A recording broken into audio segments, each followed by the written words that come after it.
Welcome back. In my last video, we had a terrific question from Alia. So let's dive straight back into it.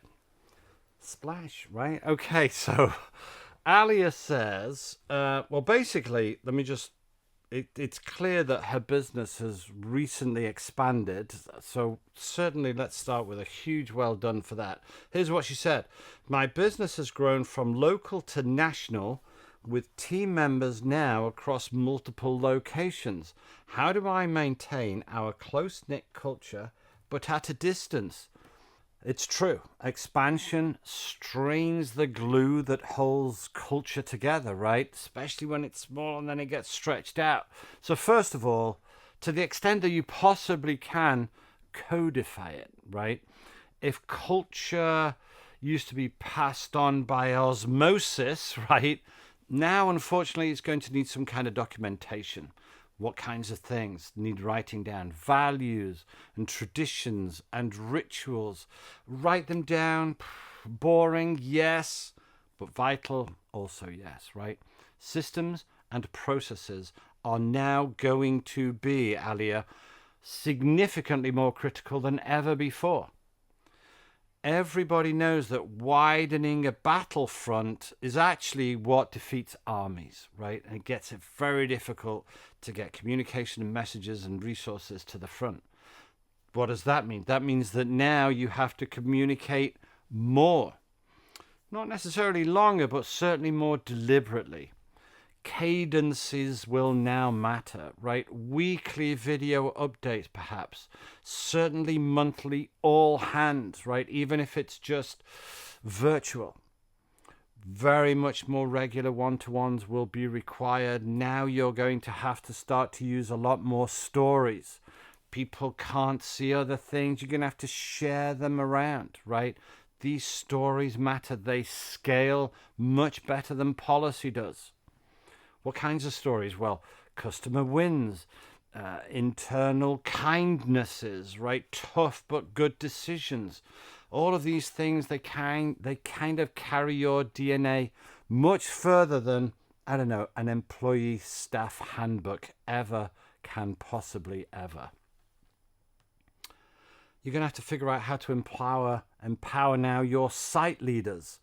Not mini CEOs, but culture carriers, right? Train those guys well, back those guys up. Try to mix up your teams a lot more. Silos are going to really kill this, so don't let silos form, right? If you're not careful, they will. So destroy any sacred cows and any of that not invented here syndrome. That stuff's going to slow you down. Actually figure out how to assign projects that cross locations, force them to communicate, right? Diversity in geography creates cohesion when managed well, and that's your job now. Bring people together physically as well as psychologically. Budget for it. Might need some airplane rides, right? Nothing builds belonging faster than maybe shared pizza, right? And a shared laugh. Alia, you're going to accept that your culture will evolve, right? Maybe when it was in one place, you could get your arms around the whole thing. Now you're only going to be able to hold on to the core, but allow a local expression of it, perhaps. You know, if it's a good culture, and it sounds like it is, then it's flexible. It's not fixed. But the truth is that geographic expansion will test your leadership fundamentals, right? Strong cultures, I promise you, they do transcend physical proximity, right?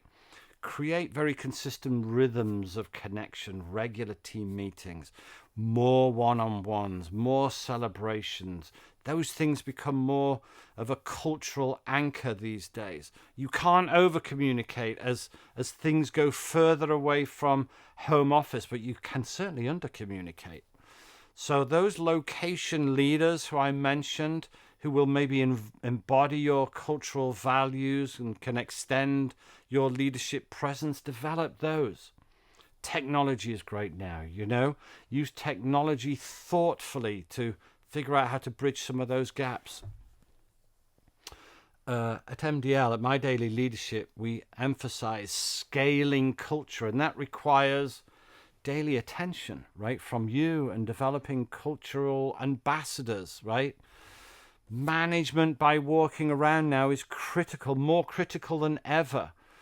Go drop a lot of thermometers around the business, Alia. Find out where the business or the customer is suffering before it gets to your office. Oftentimes, when the problem now is going to hit your office, it's going to be too late rather, for an easy fix.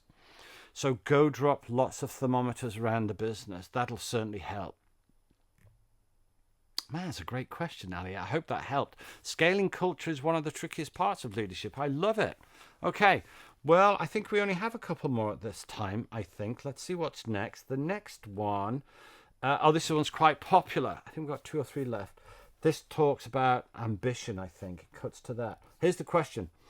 What separates small businesses that remain small from those that successfully scale? That's a good one. I guess in a word, leadership, right? But more precisely, the willingness of the founder to change roles and to change habits and to change thinking, right? Those that don't, well, they stay the same size, right? But businesses that stay small usually have over-involved, overworked, overstretched owners that can't manage to do everything, and businesses that have scaled have owners who have built systems and peoples and visions that can, right? Scalability, unfortunately, it's boring, but it's true, sometimes lives in repeatable processes, like we mentioned just earlier. If the success of the business or the growth of the business depends on one person, you, working heroic hours, it's not really a business, right? It feels more like a hostage situation to me. And tick, you're it, right? You're the one with the bag over your head. Did that even work? Anyway, ask yourself, could someone else run this function today with the information and the systems that we have got if you happen to go under a turnip truck? If not, there's the bottleneck. Guess what the bottleneck is? It's you. Now, growth-minded leaders focus on building a leadership pipeline, trying to actively make themselves replaceable, not redundant, just not essential to every single bloomin' decision, right? Saying no to non-core distractions is going to be really important. Track metrics, develop dashboards, test assumptions, review strategy. You're going to have to start doing those things if you want to scale, rather than just react to daily fires. What else separates them is working on personal development, right? Write this down if you can. Just write this down. Business can't outgrow the mindset of its leader.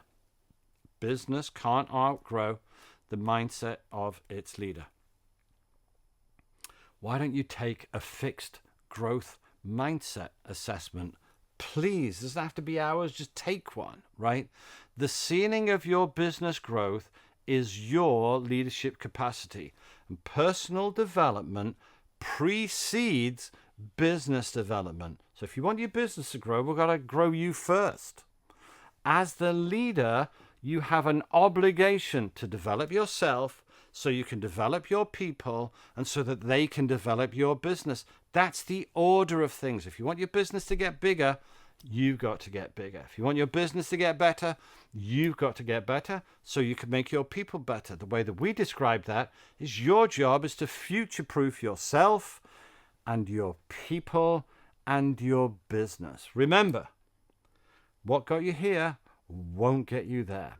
So, some scalable businesses build systems whilst struggling business rely on, heroics, right?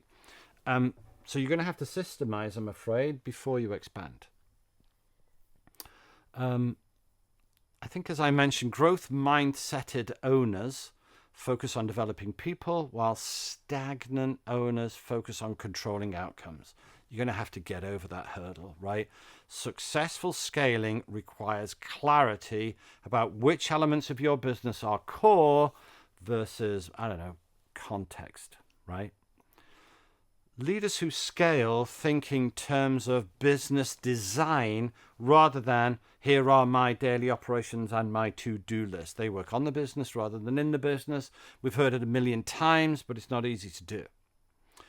High growth businesses implement measurement systems too that provide early warnings before the problems arise, before problems become crises, I suppose. What else? I think scalable companies develop leadership at every level that doesn't have to concentrate all of the decisions at the very top of the pyramid, right?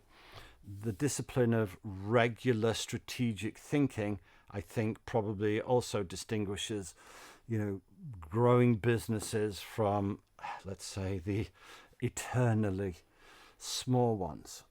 So as your business grows, leadership journaling, I'm sorry to say, becomes increasingly valuable for, processing complex leadership challenges, right? Because as you grow, your problems are going to grow, your challenges are going to grow.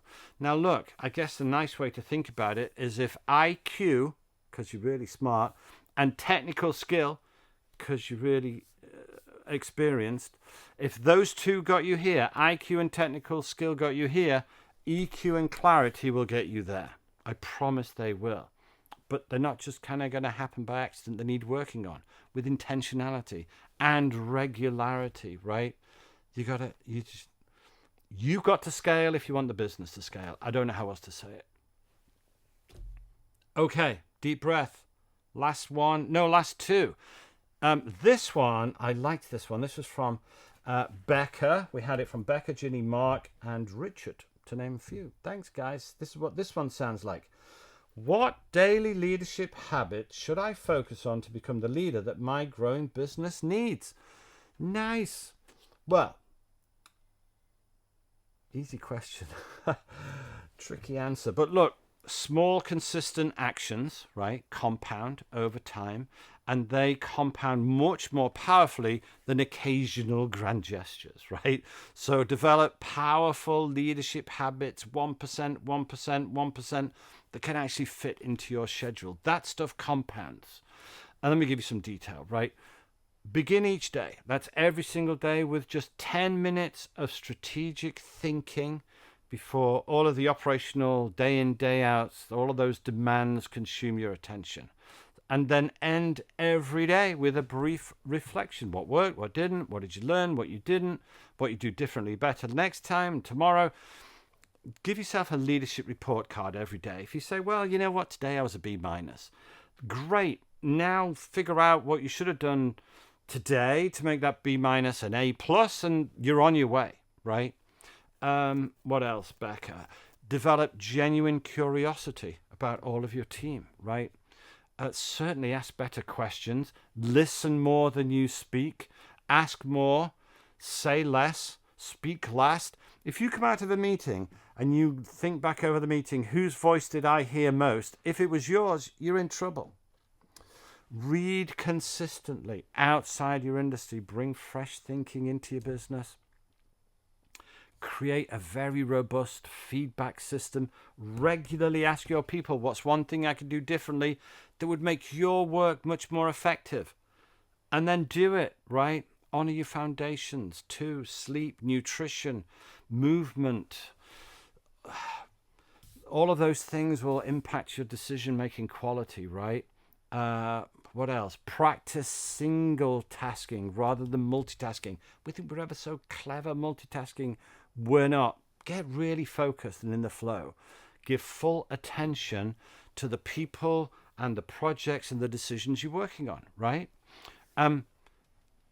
Don't do the easy things because you feel like you're getting a lot done. Identify and eliminate one low-value activity every week. They're there, I promise you. Ditch them. Find them and ditch them. Listen, Becca, subtraction is often much better at adding value than addition, right? Think about that for a second. I'll also say this. You ask what leadership habits? Leadership journaling, I'm afraid, isn't optional for growing businesses. Think about any successful, hugely successful business leader, athlete, sports person, entertainer, musician. They all journal. If you don't journal, start journaling. It's the best way for processing complex and difficult challenges. Protect your time like it's equity, because it is. Your time is equity. Block out leadership time and guard it. It's where you plan and think and develop people and look ahead. And most fires aren't emergencies. Most interruptions aren't critical. Some are, but most aren't. But your leadership is. Make visibility a habit, right, Becca? Make visibility a habit. Not micromanagement, not lurking, just presence, right? A morning hello, a well-timed how's that project going, a nudge of encouragement. Ask really smart questions. The most successful leaders ask good questions. Ask better questions more often, every day. Every day, one team member should hear, what's one thing I can help you with, or what's getting in your way, or what should we start, stop, continue, right? These kind of questions can uncover gold, but you have to ask them. End your day with that mental debrief. You know, you brush your teeth every day. You floss your teeth every day. I'm laughing because my previous boss, when he was told by his dentist that he had to floss, he went, what, every day? And he said, yeah. He said, what, all of my teeth? He went, no, just the ones you want to keep, right? So think about, if you do that every day, do this every day. Because I'm imagining you want to keep your business every day, right? Figure out what worked, what didn't work. What did you learn about yourself today as a leader? What would your leadership report card look like today? Honestly, listen, hindsight, that exercise of hindsight, that leads very quickly in a few weeks to much increased situational insight. And then that situational insight, just in a couple of weeks practice, leads to much better foresight. So looking back helps you look forward better. Read a little regularly, a paragraph here, a page there. Sometimes you'll find something that nudges your perspective. You don't have to read War and Peace every week, right? It doesn't have to even be about business. Leadership draws from everywhere, right? Read our book. It's up here, right? Or listen to it. I'm not bothered, right? The best leaders know they're not perfect, Becca, but they are predictable. They're calm, they're pleasant, they're curious, they're reflective, and none of that really comes naturally. It comes from practice. Finally, that journal, it's not a to-do list. That journal isn't a to-do list.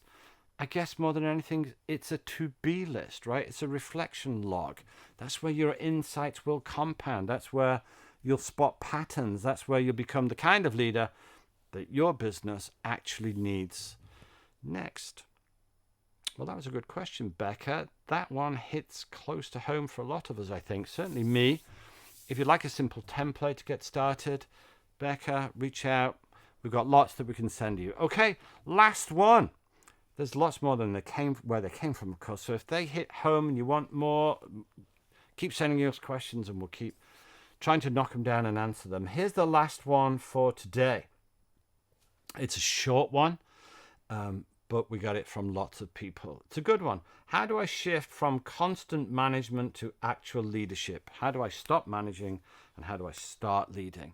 The name of our podcast, by the way. But look, it's a brilliant closer question, because if I had a pound for every time we heard this question, I'd be running a very relaxed leadership retreat somewhere in the Azores, perhaps. Maybe next year. Okay. So listen, management is about reacting and leadership is about designing a business that doesn't require constant reacting, right? Very chicken and egg. First, log your interruptions for a week. Every ping, every got a minute, and every surprise crisis, right? If you kind of start logging those things, I'll show you where the fires actually start and who keeps pouring on the petrol. And maybe it was the person that was looking at you in the mirror when you brush your teeth this morning. Maybe you're the arsonist. I don't know. But then start to characterize those fires. Which ones were predictable? Which ones could be solved with a process? And which ones should never even land on your desk ever again? We have 3 now. Now build some buffers, some standard operating procedures, some SOPs, some decision trees, some autonomy with boundaries. Let the tools that your team can handle, they can probably handle 80% of these fires without even blinking. Maybe create what we call leadership time. That's blocks where you don't fix problems, right? Because that's all you're doing all day. You focus on vision, on capability, on building cultural alignment and opportunity spotting. That's what leadership's about. Firefighting is management. Fire prevention is leading. Lighting fires under people is management. Lighting fires within people is leading. Stop rewarding firefighting. Praise the people who prevent the wrong fires. Reward those that create the right fires. And then don't just be the one that just shows up with the hose every time. Your goal isn't to be the hero. It's to build a business that doesn't need someone like you every single day. What would happen if you were left for 2 weeks with no signal? Would everything collapse, or would they continue without you? That's, I guess, a good leadership litmus test. What does your legacy look like when you answer that question? Look, the shift from operator to leader is the difference between owning a job and owning a business. And it starts with deciding you're not the chief fire officer anymore. You shouldn't be. Lots to say on this. Think about that. I guess see you soon. I thanks for everyone who asked all of our questions today and in our previous videos. We get lots of questions. We'll do this again when we get a few more. If you have any for us, you know where to find us. And you don't have to stay stuck in the management middle, right? Or in the management mode, people. If you want help to make that shift, stick, right? You know where we are. Okay, final question for now. Thanks for joining. And most of all, thanks for leading. Cheers. See you soon.